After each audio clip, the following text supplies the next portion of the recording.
जय हिंद। वेलकम बच्चों, आप लोगों का स्वागत है क्लास 8th में। पिछले साल आप लोग 7th स्टैंडर्ड का एग्ज़ाम देकर अभी 8th स्टैंडर्ड में पहुँचे हो सकता है कि कुछ लोगों का 7th स्टैंडर्ड का एग्ज़ाम हुआ ही ना हो, क्योंकि हम लोग अभी लॉकडाउन वाले कंडीशन से सफ़र कर रहे हैं।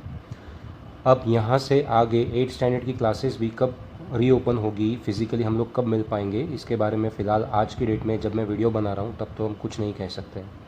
इसीलिए सोचा कि चलो जब तक कि हम लोग घर पर बैठे हैं तो मैं आप लोगों को इसी YouTube के माध्यम से मैं आप लोगों के लिए वीडियो बना रहा हूँ, और वीडियो बनाकर मैं आप लोगों को कुछ मैथ्स के बारे में सिखाता हूँ।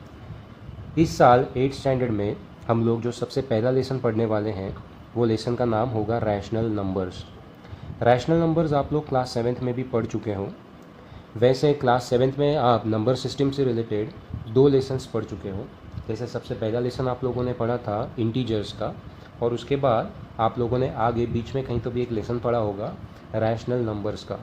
तो आप सब लोग वैसे बेसिकली थोड़ा आउटलाइन तो जानते ही हो रैशनल नंबर्स क्या होते हैं, और डिटेल में हम लोग 8th स्टैंडर्ड में पढ़ेंगे, और उससे ज़्यादा और डिटेल में हम लोग क्लास 9th और क्लास 10th में फिर उसको पढ़ेंगे। तो अभी फ़िलहाल तो हम लोग क्लास 8 से रिलेटेड रैशनल नंबर्स की बात करेंगे। तो सबसे पहले हम लोग समझते हैं कि नंबर सिस्टम की शुरुआत कहाँ से होती है, और नंबर सिस्टम में हम लोग अब तक क्या क्या पढ़ चुके हैं। ठीक है, तो सबसे पहले अगर हम लोग क्लास 6 से बात करें तो आप लोगों ने सबसे पहले पढ़ा होगा, या क्लास 5th में सबसे पहले आप लोगों ने पढ़ा होगा नेचुरल नंबर्स। उसके बाद क्लास 6 में आप लोगों ने पढ़ा होगा होल नंबर्स। 7th स्टैंडर्ड में आते आते आप लोगों ने इंटीजर्स, और 7th स्टैंडर्ड कंप्लीट करते करते आप लोग रैशनल नंबर्स तक पढ़ चुके होंगे। इस बार हम लोग फिर से रैशनल नंबर से ही स्टार्ट करेंगे। अगले साल इस रैशनल नंबर में इरेशनल नंबर्स भी ऐड होंगे, और 10th स्टैंडर्ड में हम लोग रैशनल और इरेशनल को फिर से एक बार पढ़ेंगे। इस तरह से नंबर सिस्टम चलते रहती है। नंबर सिस्टम काफ़ी इंपॉर्टेंट है, क्योंकि सारा मैथ्स का जो पिलर है, वो सारे जो मैथ्स के जो पिलर्स हैं उसमें से एक पिलर नंबर सिस्टम के ऊपर ही डिपेंडेंट है। या आप बोल सकते हो कि basics of the maths starts with the number system. तो इसीलिए आप देखोगे कि हर साल आप लोगों का फर्स्ट चैप्टर सिलेबस का वो नंबर सिस्टम से रिलेटेड ही होगा। अब रैशनल नंबर्स पे हम लोग बात करने से पहले एक बार ब्रशअप कर लेते हैं और समझ लेते हैं कि बाकी के नंबर सिस्टम्स कैसे होते हैं। तो सबसे पहला जो नंबर है, पहले टाइप का जो नंबर है वो होता है नेचुरल नंबर्स का। और आप लोग सब जानते हो कि नेचुरल नंबर की स्टार्टिंग जो होती है वो नंबर 1 से होती है, फिर नंबर 2, नंबर 3, इस तरह से होते होते ये इनफाइनाइटली पॉजिटिव नंबर्स की तरफ जाता है। 1 2 3 4 5 6 7 8 9 10 एंड सो ऑन। ठीक है, तो ये सारे जो नंबर्स हैं जिसको हम ये समझते हैं कि नेचुरली अवेलेबल थे, ये सारे नंबर्स को हम लोग नेचुरल नंबर्स बोलते हैं, और नेचुरल नंबर्स को डिनोट करते हैं हम कैपिटल अल्फ़ाबेट N से। ये सारे नंबर्स होते हैं नेचुरल नंबर्स। उसके बाद अगर इन नेचुरल नंबर्स में यानी 1 2 3 4 5 6 7 8 9 10 में अगर हम एक और नंबर जोड़ देते हैं दैट इज़ 0, तो ये 0 और सारे नेचुरल नंबर्स मिल के बन जाते हैं आपके होल नंबर्स, जिनको हम W से डिनोट करते हैं। यानी होल नंबर और नेचुरल नंबर में सिर्फ एक 0 का डिफरेंस है। अगर 0 हटा दो तो सारे होल नंबर्स नेचुरल नंबर्स कहलाएंगे, और अगर 0 डाल दो नेचुरल नंबर्स के साथ तो वो होल नंबर्स कहलाएंगे। इस पर से हम एक कंक्लूजन पे आते हैं कि सारे होल नंबर्स नेचुरल नंबर्स होते हैं, सारे नेचुरल नंबर्स होल नंबर्स होते हैं, लेकिन सारे होल नंबर्स नेचुरल नंबर्स नहीं हो सकते। क्यों? सारे numbers natural numbers whole numbers होते हैं क्योंकि होल नंबर्स की लिस्ट में नेचुरल नंबर्स तो आते हैं, लेकिन नेचुरल नंबर की लिस्ट में सारे होल नंबर्स नहीं आते, क्योंकि नेचुरल नंबर में 0 नहीं आता है। इसीलिए सारे नेचुरल नंबर्स होल नंबर्स होते हैं, बट सारे होल नंबर्स नेचुरल नंबर्स नहीं होते हैं।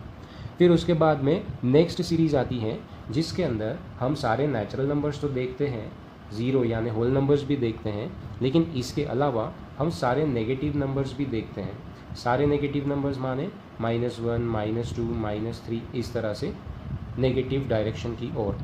ठीक है, तो इन सारे नंबर्स को अगर हम एक साथ ले लें तो इन सारे नंबर्स के ग्रुप को या इन सारे नंबर्स की सीरीज़ को हम कहेंगे इंटीजर्स, और इसको डिनोट करते हैं कैपिटल अल्फ़ाबेट Z से। कैपिटल अल्फ़ाबेट Z से ये Z आता है एक जर्मन लैंग्वेज के एक वर्ड से, जिसका नाम है, जो वर्ड है वो है ज़ैलन। इसको हम पढ़ते हैं ज़ैलन। तो ज़ैलन का मतलब होता है, जर्मन का इंग्लिश में ट्रांसलेशन होता है टू काउंट। ज़ैलन का मतलब होता है टू काउंट। तो ये काउंटिंग नंबर्स सारे होते हैं, या हम ये सारे नंबर्स मान के चलते हैं कि नेचुरल नंबर्स जिसके मिरर इमेजेस होते हैं नेगेटिव नंबर्स और बीच में होता है होल नंबर, इन सारे नंबर के ग्रुप को हम लोग जब मिला लेते हैं तो वो बन जाता है इंटीजर्स, और इंटीजर्स को हम लोग इंडिकेट करते हैं कैपिटल अल्फ़ाबेट Z से। तो ये तो हुए सारे हमारे इंटीजर्स। अब यहाँ पर और आगे नंबर्स की खोज की गई और हमको ऐसे नंबर्स की ज़रूरत पड़ी जिनको हम फ्रैक्शन फॉर्म में लिख सकें। जैसे हमारे पास में होल नंबर था 0, एक और होल नंबर था 1, एक और होल नंबर था -1। तो अब ज़रूरत महसूस हुई कि 0 और 1 के बीच में क्या होगा। तो आप सब जानते हो कि 0 और 1 के बीच में 1/2 होता है, 0 और -1 के बीच में -1/2 होता है। तो ये जो नंबर्स थे जो एग्जिस्ट तो कर रहे थे, दुनिया में तो थे, लेकिन हम लोग इसके बारे में अभी तक नहीं जानते थे। क्यों? क्योंकि अभी तक हम लोगों ने जो पढ़ा था नेचुरल नंबर्स, होल नंबर्स और इंटीजर्स, इसके अंदर हम लोगों ने ऐसे टाइप के नंबर्स कभी नहीं देखे थे। अब नहीं देखे थे इसका मतलब ये होंगे नहीं, ऐसा नहीं होता है। ये सारे नंबर्स अभी दुनिया में हैं, पहले भी थे, तो लेकिन हम लोगों को पहले इसके बारे में कुछ पता नहीं था, तो हम लोग सिर्फ इंटीजर्स तक ही पढ़ पाए थे। अब क्या हुआ कि ये सारे नंबर्स भी एग्जिस्टेंस में आ गए, मतलब हम लोगों के समझ में आ गए कि ये एग्जिस्टेंस में है। तो अब इन नंबर्स के लिए हम लोगों को एक अलग सीरीज़ तैयार करनी पड़ी। तो ऐसे सारे नंबर्स जो कि ऐसे दिखाई देते हैं, इसको कैसे डिफाइन करेंगे? आप पेपर में कैसे लिखोगे? ऐसे नंबर्स नहीं बोलते हैं, ऐसे नंबर्स जिनको हम इस तरह से लिख सकते हैं। अभी इस तरह से लिख सकते हैं का मतलब क्या कि हम उसको समथिंग डिवाइडेड बाय समथिंग, अभी समथिंग डिवाइडेड बाय समथिंग भी हम कैसे लिखेंगे स्पेसिफिकली, हम इसको बोलते हैं, दो अल्फ़ाबेट दे देते हैं, स्मॉल अल्फ़ाबेट P और स्मॉल अल्फ़ाबेट Q। तो अब हम इसको लिखते हैं P/Q। तो ऐसे नंबर्स जिनको हम P/Q के फॉर्म में लिख सकते हैं, देखिए ये P/Q। तो ऐसे नंबर्स जिनको हम P/Q के फॉर्म में लिखते हैं या लिख सकते हैं, ऐसे सारे नंबर्स को हम कहते हैं रैशनल नंबर्स। ऐसे सारे नंबर्स को हम कहते हैं रैशनल नंबर्स, और रैशनल नंबर्स को डिनोट किया जाता है कैपिटल लेटर Q से, कैपिटल अल्फ़ाबेट Q से। Q का मतलब होता है कोशेंट,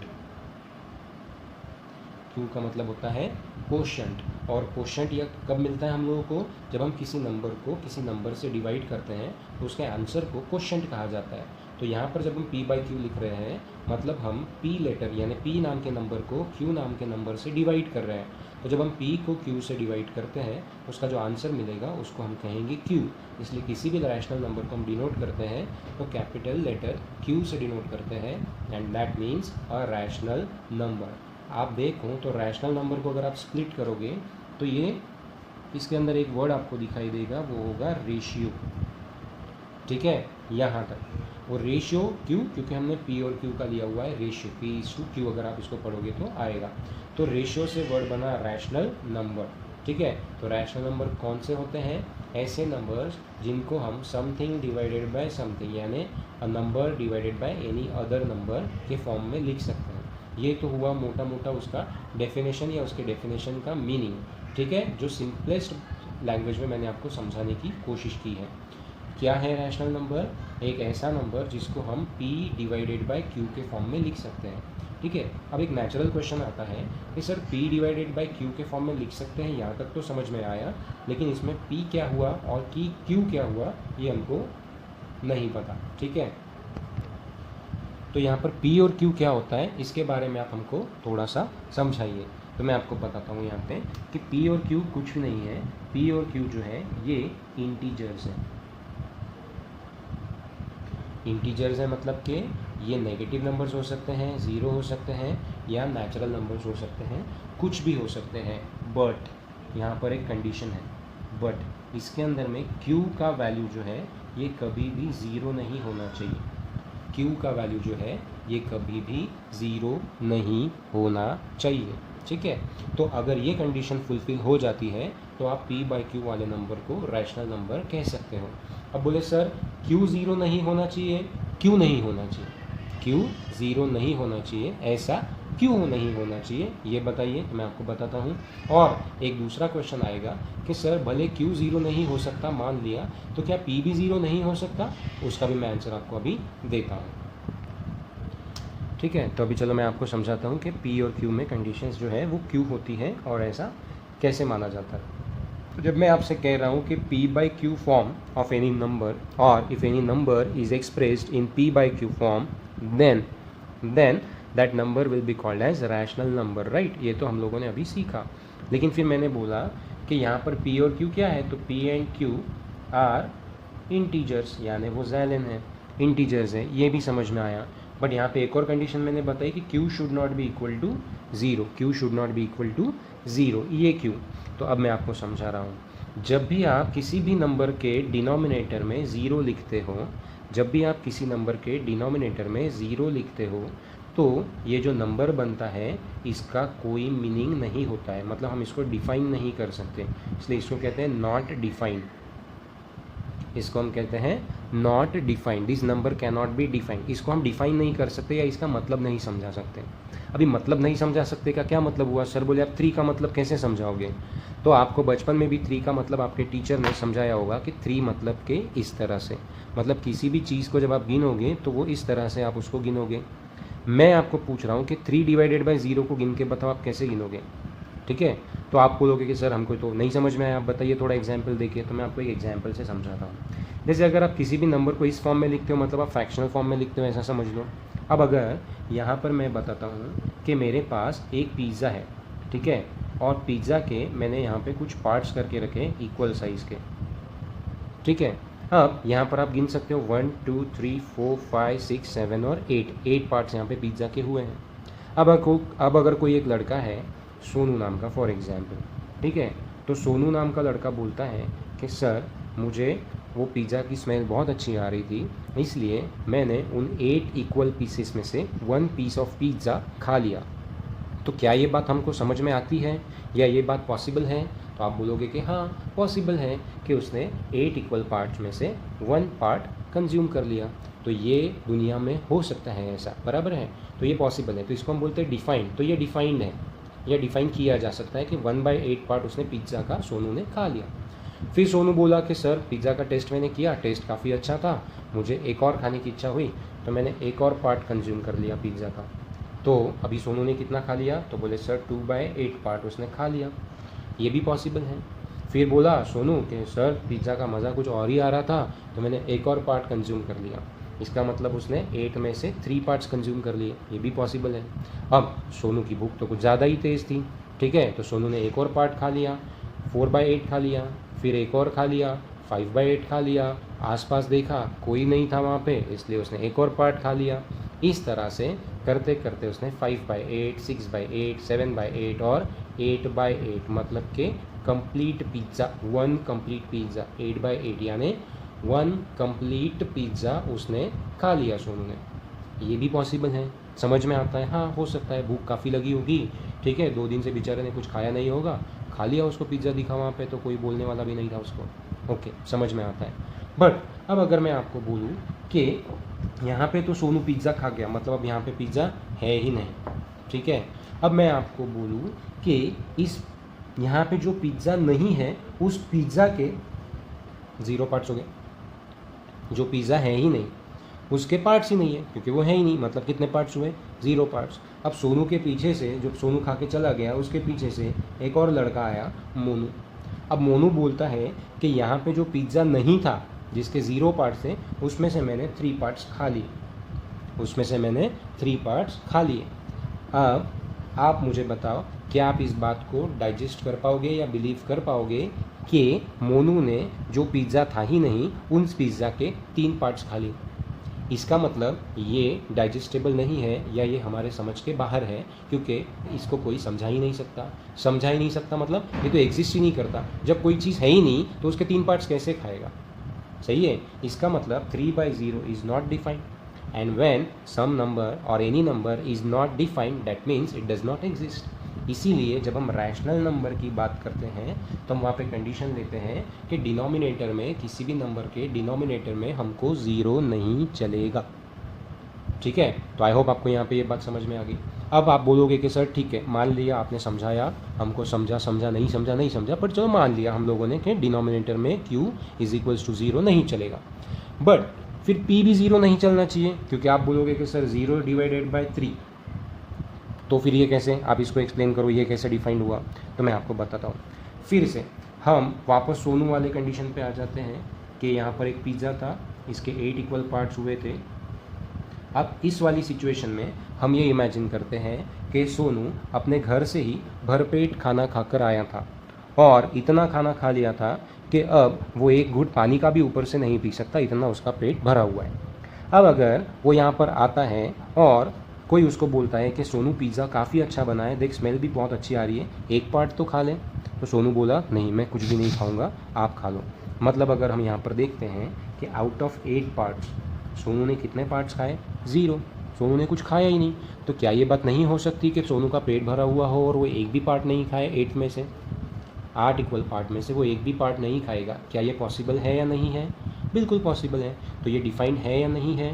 हाँ डिफाइंड है कि sir out of 8 parts Sonu ate nothing, उसने कुछ भी नहीं खाया, तो इट इज़ पॉसिबल। तो अगर ये पॉसिबल है तो ये नॉट डिफाइन की जगह क्या हुआ? डिफाइंड हुआ। और डिफाइन हुआ इसका मतलब p का वैल्यू 0 चलेगा, लेकिन q का वैल्यू 0 नहीं चलेगा। तो डिनोमिनेटर में 0 डिफाइन नहीं होता है।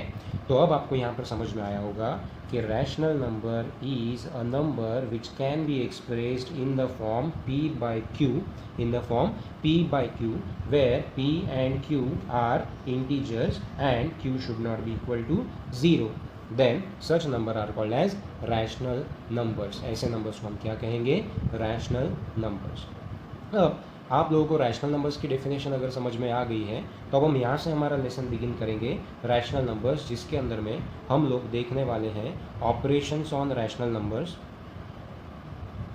ऑपरेशंस ऑन रैशनल नंबर्स, इसके पहले हम लोग देखेंगे सम प्रॉपर्टीज़ ऑफ रैशनल नंबर्स, जैसे ये आप लोगों ने 7th स्टैंडर्ड में इंटीजर्स पे अप्लाई की थी, जैसे closure property, commutative property, associative property, distributive property, उसके बाद में multiplicative identity, additive inverse, multiplicative inverse, distributive property.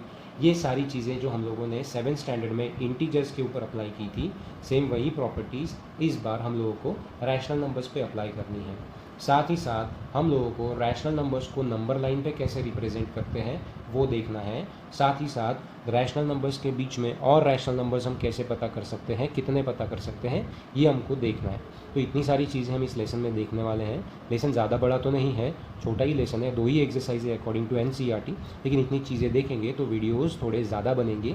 अभी भी पहला इंट्रोडक्शन का वीडियो जो है ये काफ़ी लंबा बन चुका है, तो मैं यहाँ पे इस वीडियो को रुकाऊंगा। अगले वीडियो में हम लोग स्टार्ट करेंगे रैशनल नंबर्स को प्रॉपर तरीके से। तब तक के लिए अपना ख्याल रखें, मिलते रहेंगे, अगले वीडियो में फिर से मिलेंगे। तब तक के लिए जय हिंद।